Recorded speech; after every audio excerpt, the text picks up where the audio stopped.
Dalam 10 hari ke depan, saudara-saudara, kita ini, masyarakat di Asia Tenggara ini menunggu dua hal. Pertama, apakah tim nasional Indonesia akan mencetak sejarah lolos ke Piala Dunia? Atau tidak? Kedua adalah Malaysia ini bagaimana? Apakah FIFA akan tetap menghukum Malaysia atau dibebaskan? Kalau dibebaskan ya kok keterlaluan ya. Halo saudara-saudara, jumpa lagi dengan komentator gadungan di sini. Dengan komentator yang gadungan.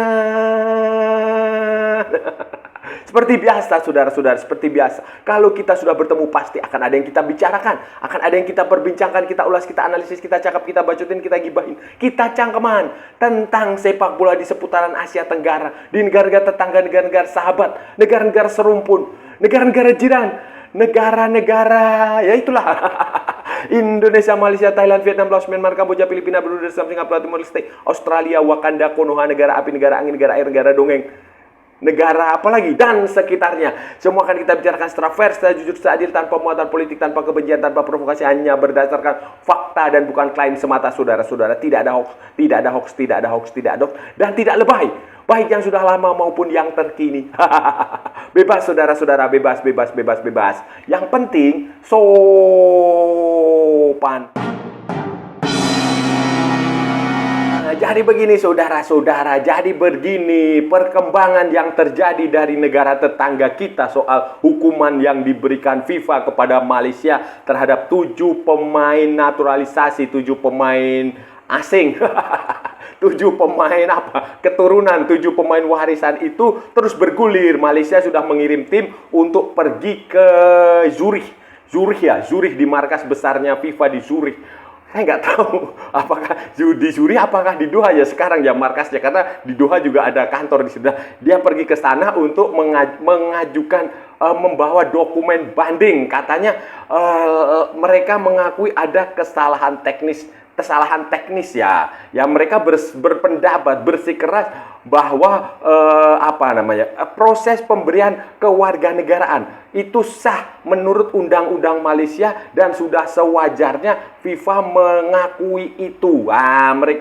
Mereka bersikeras itu tidak ada kesalahan, bahkan SPRM Suruh Jaya apa gitu, pokoknya rasuah Malaysia, kayak kalau di Indonesia itu KPK-nya di Malaysia sana itu juga katanya sudah bekerja untuk menyelidiki apakah ada kemungkinan rasuah, ada kemungkinan korupsi, ada kemungkinan suap dalam proses ini. Ternyata tidak ditemukan itu dan mereka menganggap itu sebagai sesuatu yang sah, sesuatu yang legal, sehingga mereka akan merayu, istilahnya merayu, banding, appeal itu ke FIFA untuk memberikan keringanan kepada Malaysia untuk tidak dihukum, pemain-pemain itu tetap disahkan. Mereka beranggapan itu bahwa ya itu sah menurut undang-undang Malaysia. Tetapi kan saudara-saudara sendiri juga tahu FIFA punya aturannya sendiri.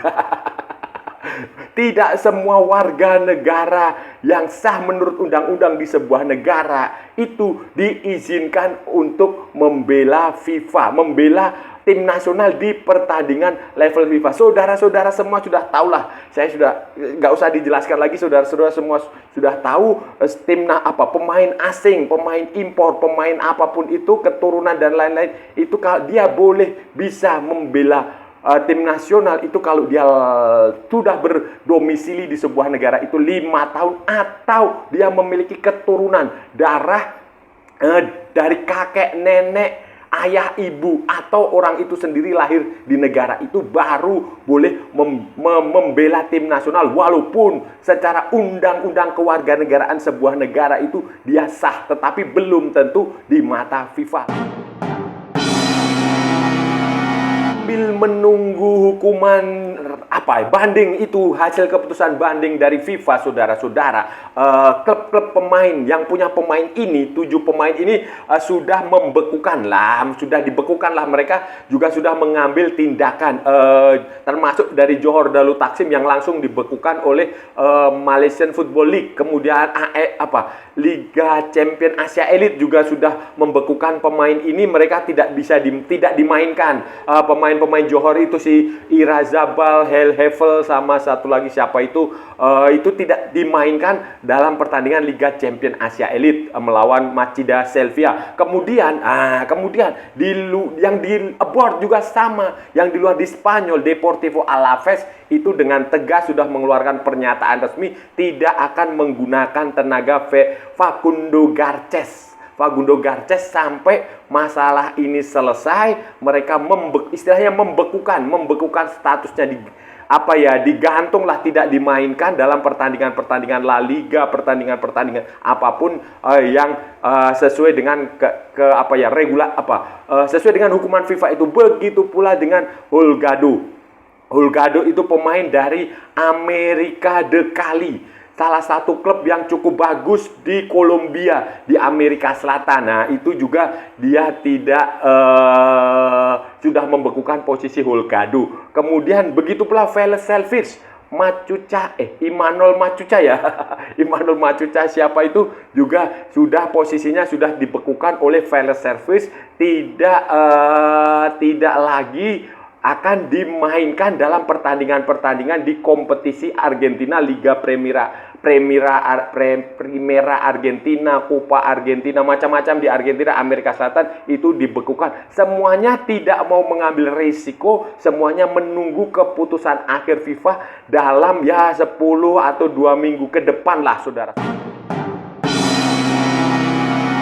FIFA ini, saudara-saudara, yang harus kita cermati ini nanti dari AFC. Nah, dari AFC ini karena saya curiga ya, ini AFC ini juga ada bisa saja, karena begini, AFC itu kan markas besarnya di Kuala Lumpur. Sekjen AFC itu si Winsor John, Dato Seri Winsor John, siapalah itu juga orang Malaysia. Beberapa pengurusnya juga banyak orang Malaysia di situ. Pegawai-pegawainya di AFC House itu juga banyak orang Malaysia. Ini yang harus kita cermati, karena ada rumor, ada selentingan-selentingan Sir Winsor John ini sempat yang mungkin mempelintir bahwa yang dihukum adalah pemain, yang dihukum larangan diskorsing, yang mendapatkan skorsing itu pemain, bukan asosiasi sepak bola Malaysia. Jadi keikutsertaan Malaysia di kompetisi Asia itu, kualifikasi Piala Asia itu tidak terpengaruh. Itu ada berita seperti itu, entah itu benar atau tidak, tetapi itu bagi saya cukup mencemaskan, dan itu harus dicermati, saudara-saudara, karena nggak logis juga lah, saudara-saudara, karena kalau dia menang menggunakan pemain goib, pemain ilegal, pemain tidak sah, ya seharusnya hasil pertandingan yang menggunakan pemain ilegal itu tidak sah. Harusnya seperti itu. Seperti halnya dulu Timor Leste ketika mendapatkan hukuman dari FIFA. Dan otomatis itu hukuman FIFA ya harus berlaku pula di kualifikasi Piala Asia. Otomatis juga seharusnya Malaysia dibekukan. Deportivo Alaves, Vélez Sarsfield, kemudian di Amerika Kali pun langsung membekukan status pemain itu walaupun tidak dijelaskan hukumannya di mana. Itu kan secara logika hukumnya itu seperti itu. Jadi ini perlu dicemaskan. Dan kalau saudara-saudara ingat dulu ketika Indonesia kena ban FIFA, itu langsung otomatis semua pertandingan yang melibatkan tim nasional Indonesia, klub Indonesia itu langsung gugur. Ya, seharusnya itu otomatis AFC seperti itu. Tetapi tampaknya ini ada sinyal-sinyal bahwa Malaysia akan tetap diizinkan untuk menggelar pertandingan melawan Laos di bulan Oktober ini, saudara-saudara. Ini kan bagi saya agak konyol lah, saudara. Soal Harimau Malaya, nasib sepak bola Malaysia dalam 10 hari ke depan ini juga banyak orang yang sedang menantikan apakah apakah tim nasional Indonesia akan bisa mencetak sejarah lolos ke Piala Dunia untuk pertama kalinya dalam sejarah sebagai Indonesia ya, setelah merdeka ya, sebagai negara Indonesia, bukan sebagai Hindia Belanda. Karena Indonesia dulu pernah ikut Piala Dunia tetapi Hindia Belanda saat menjadi Hindia Belanda, dan bukan PSSI tetapi NIFU, Netherlands Indies Football Uni. Nah, itu bedanya. Jadi walaupun kemudian oleh FIFA dimasukkan bahwa itu diakui sebagai Indonesia, itu urusan belakangan, tetapi fakta realnya adalah Hindia Belanda dan yang berangkat adalah NIFU, walaupun gabungan juga pemain-pemain dari PSSI dan NIFU, ada pemain-pemain dari ya pemain pribumi Indonesia, ada pemain Eropa, ada pemain dari keturunan Cina, macam-macam gitu, saudara-saudara. Itu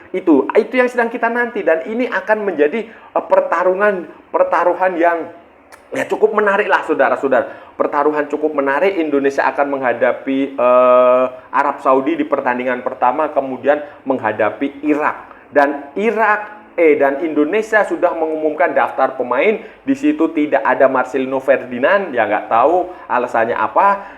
Kemudian yang cukup banyak kontroversial yang dibicarakan orang itu adalah Mark Klok dan Stefano Lillipali. Kenapa dua orang ini tetap dipanggil, walaupun menurut banyak pengamat itu ada sejumlah pemain lain yang jauh lebih layak, jauh lebih pantas untuk dipanggil ke tim nasional.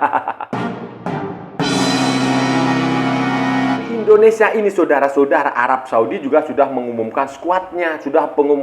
Pemain-pemain terbaik mereka itu dipanggil semua. Herve Renard memanggil pemain-pemain terbaik mereka, termasuk Mohamed Kano, Salem Al-Dawsari, kemudian Saud Abdul Rahman, kemudian banyak, saudara-saudara, banyak sekali pemain-pemain bagus, pemain-pemain berpengalaman yang Aiman Yahya atau siapa itu juga dipanggil.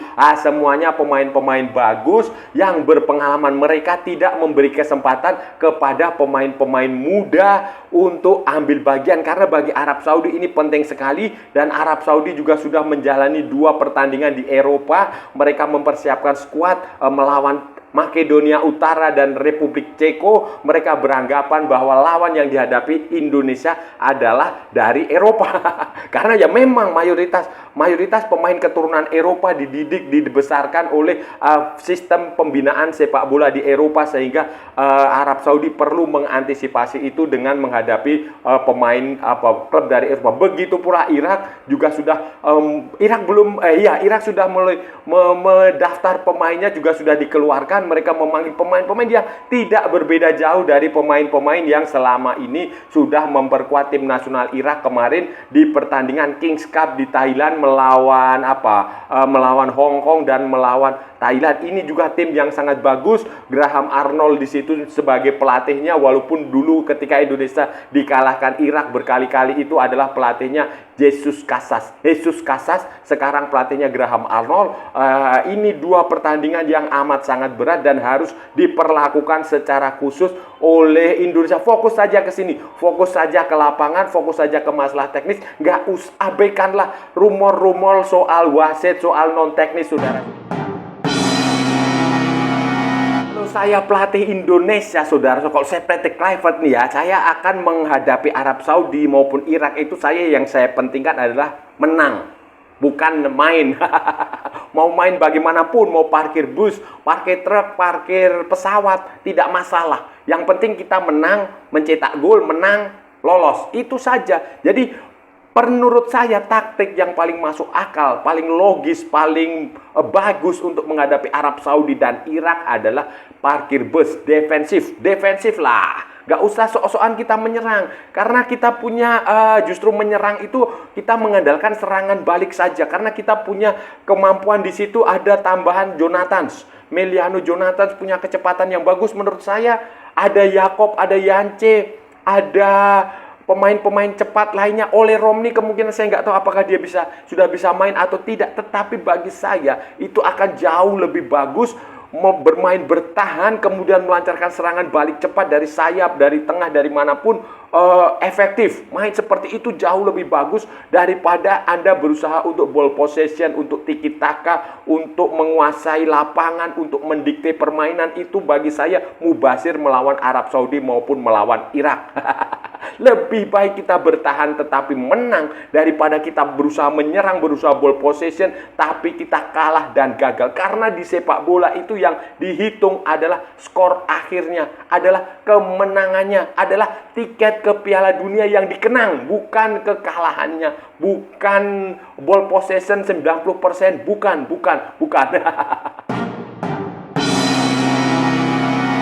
Saudara-saudara, itu tadi pembahasan kita hari ini, saudara-saudara. Kita sudah bicara panjang lebar dari A sampai Z, dari barat sampai ke timur, dari utara sampai ke selatan, dari mana Sabang sampai Merauke, dari Pulau Rote sampai Pulau Miangas, dari New York sampai San Francisco, dari London sampai Istanbul, dari Kiribati sampai Zimbabwe. Semua sudah kita perbincangkan, semua sudah kita ulas, semua sudah kita cakap, semua sudah kita bacotin, semua sudah kita gibahin, saudara-saudara. Semuanya hari ini tadi, saudara-saudara, kita bicara tentang berita yang ditunggu-tunggu oleh masyarakat sepak bola Asia Tenggara dalam 2 minggu ke depan. Ya, kita kira 10 hari ke depan lah, 10 hari sampai 2 minggu ke depan itu ada 2 berita yang sedang ditunggu-tunggu. Kabar baik, Kak. Ya, ada yang berharap kabar baik, ada yang berharap kabar tidak baik. Kabar baik ya tentu saja, apakah tim nasional Indonesia akan lolos ke Piala Dunia 2026. Kalau itu terjadi berarti itu akan menjadi sejarah, karena untuk pertama kalinya sebagai Indonesia ya, sebagai Indonesia, bukan sebagai India Belanda, bukan. Sebagai Indonesia lolos ke Piala Dunia, dan ini otomatis menjadi negara Asia Tenggara pertama yang lolos melalui jalur kualifikasi. Itu saudara-saudara, Indonesia akan menghadapi pertandingan melawan Arab Saudi, kemudian menghadapi Irak yang menentukan 2 pertandingan. Kalau Indonesia dua-duanya menang ya lolos. Tapi kalau kita kalah ya nanti lihatlah, kalah 2 kali ya gagal. Tapi kalau kalah sekali kemudian imbang atau imbang 2 kali, itu nanti kita lihat hasilnya pertandingan Irak Arab Saudi bagaimana. Jadi peluang tetap bagi saya adalah 50-50, walaupun ada juga ya pro kontra lah, ada yang optimistis, ada yang pesimis tipis, ada yang tidak terlalu yakin, ada yang yakin tipis-tipis. Tetapi bagi saya peluangnya tetap 50%, 50-50. Sementara kabar kedua adalah tentang perkembangan hukuman Malaysia, hukuman Football Association of Malaysia dari FIFA terkait pemalsuan dokumen kewarganegaraan. Ya, Malaysia beranggapan bahwa proses kewarganegaraan mereka memberikan paspor kepada orang yang bukan lahir di Malaysia itu, mereka merasa itu sah lah, saudara-saudara. Sah itu sudah sah, sudah sesuai dengan undang-undang yang ada di Malaysia. Seharusnya ini bisa diterima oleh negara-negara lain. Ini tidak perlu dipertanyakan cara pembelian kewarganegaraan. Iya, betul. Setiap negara itu punya undang-undang sendiri, punya aturan sendiri untuk memberikan kewarganegaraan kepada orang asing. Itu betul sekali, dan sesuai konvensi Wina atau apalah itu, memang di negara lain tidak bisa mempermasalahkan itu. Itu memang betul, setiap negara itu punya aturan sendiri-sendiri. Orang baru sehari tinggal di sebuah negara bisa saja diberi paspor, itu urusan negara masing-masing. Tetapi FIFA punya aturan sendiri. Dan aturan FIFA menggarisbawahi bahwa harus tinggal minimal 5 tahun di sebuah negara, baru dia bisa memperkuat tim nasional negara itu. Orang asing ini. Kemudian kalaupun dia nggak 5 tahun, bisa expressway, sudah jalur cepat, itu dia harus punya darah negara itu. Dan darah yang ditetapkan oleh FIFA, aturannya itu adalah dari kakek, dari nenek, dari generasi ke berapa ya? Ketiga berarti ya, kakek, nenek, atau ayah, ibu, baik dari pihak ayah maupun pihak ibu, dua-duanya bisa. Salah satunya saja sudah cukup, atau pemain tersebut sendirilah yang lahir. Dan itu tidak perlu dia etnis dari warga apa ya, penduduk pribumi, tidak perlu. Yang penting kau lahir di situ, punya sertifikat kelahiran dari situ. Itu kakek nenekmu lahir di situ, walaupun kemudian umur 3 tahun, umur 2 tahun pergi, ya itu tetap dianggap sebagai warga, punya darah negara itu, punya dalam hal ini Malaysia. Jadi kita tunggu saja saudara-saudara. Nanti kalau Malaysia dihukum ya saya rasa sih nggak bisa lolos lah ini. Kalau sampai lolos dari hukuman ya keterlaluan lah saudara-saudara. Dan kalau dihukum masih ada saluran kedua, CAS, Court Arbitrase Sportif di Lausanne, Swiss. Nah, di situ nanti dibuktikan saja. Jadi darah Malaysianya itu dari siapa? Kakeknya itu siapa? Orang namanya siapa? Lahir tahun berapa? Tinggal di mana? Pergi ke Malaysia? Pergi meninggalkan Malaysia tahun berapa? Sesederhana itukah? Dan saya rasa sudah cukup ya, sudah pembahasan kita kali ini. Kalau ada salah-salah yang mohon maaf. Namanya juga gadungan, wajar kalau gadungan itu salah. Tetapi kalau benar berarti sebuah kebenaran. Kalau sudah merasa channel ini bermanfaat, berguna, menghibur, menginspirasi, silahkan like, share, and subscribe. Tapi kalau tidak, sudah abaikan saja, skip, jangan ditonton. Tetapi jangan nyapa, jangan membuat komentar-komentar yang menghina, menghujat, melecehkan, merendahkan orang maupun negara lain. Santai aja, ini hanya bola, kita cari teman bukan cari musuh. Ikuti juga akun media sosial komentator gadungan, ada di Instagram, ada di Facebook, dan ada di TikTok. Yang bukan TikTok Shop, saudara-saudaraku semuanya. Oke, sampai bertemu lagi di edisi berikutnya dengan tema-tema yang jauh lebih tidak bermanfaat, dengan tema-tema yang jauh lebih tidak berguna, dengan tema-tema yang jauh lebih membagongkan. Salam olahraga dan merdeka.